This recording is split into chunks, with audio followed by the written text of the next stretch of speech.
For more than a decade, Lorne Greene was the heart and soul of Bonanza, the beloved Western series that ruled American television throughout the 1960s. As Ben Cartwright, the wise and steadfast patriarch of the Cartwright family, Greene embodied integrity, strength, and compassion. A father figure not only to his fictional sons, but also to millions of viewers across the country.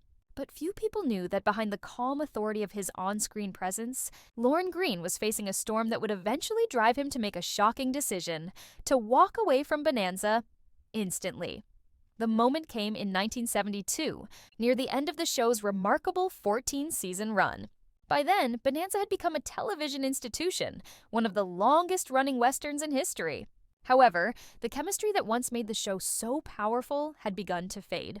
The turning point came with the sudden and tragic death of Dan Blocker, who played Hoss Cartwright, Ben's middle son and one of the show's most beloved characters.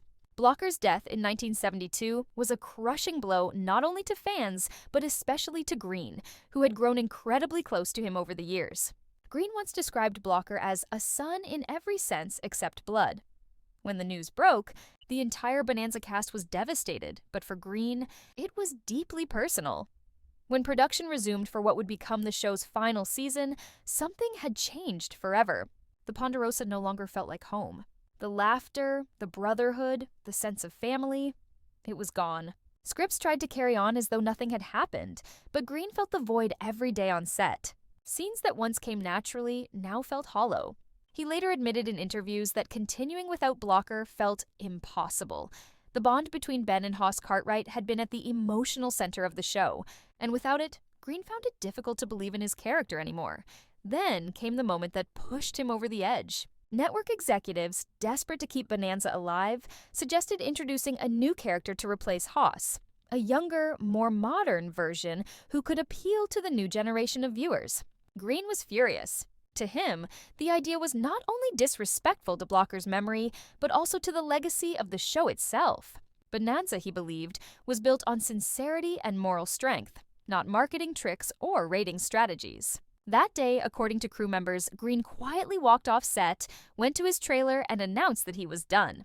He wouldn't be part of a version of Bonanza that treated friendship and loyalty like business decisions. The show ended shortly after, marking the close of an era in television history. Though he left quietly, Lorne Greene's departure was a powerful statement, one that reflected the values he had lived by both on and off the screen. He later said that Bonanza had been more than a job, it was a family, and that after Blocker's death, the family was broken. In the years that followed, Greene continued acting, finding success in other projects like Battlestar Galactica, but fans always remembered him as the moral compass of Bonanza. His decision to quit wasn't about ego. It was about love, loyalty, and respect for something that couldn't be replaced. When Lorne Greene